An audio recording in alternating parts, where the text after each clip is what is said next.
口语翻手语测验。题目：国民法官法。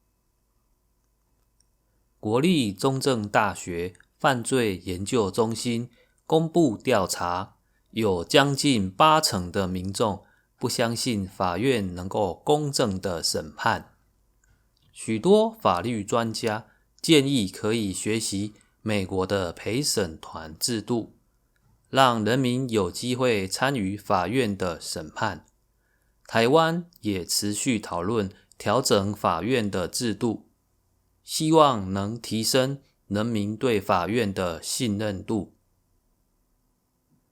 立法院在109年7月22日三读通过国民法官法，109年8月12日总统公布施行。以后如果是最轻本刑10年以上有期徒刑的案件，或是故意犯罪导致他人死亡，都可以选聘6位国民法官跟3位职业法官共同审判案件。要被选为国民法官的条件包括： 1. 需年满23岁 2. 是中华民国的国民 3.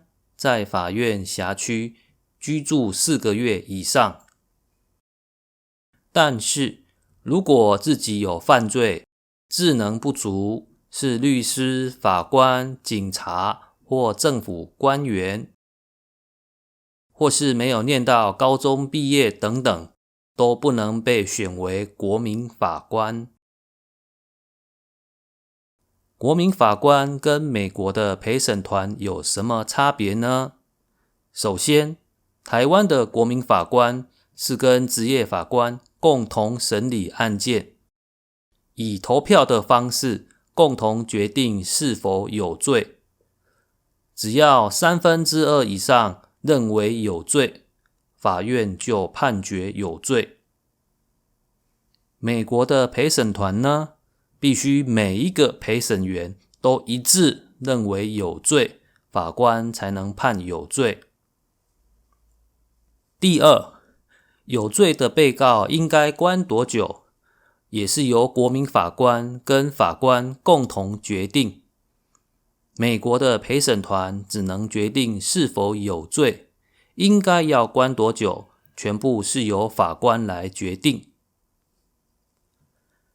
新的国民法官制度可以让不懂法律的一般人民有机会参与法院的审判，了解法院的审理程序，审理过程中采纳了一般人民的生活经验，让法院的判决结果可以更贴近人民的期待。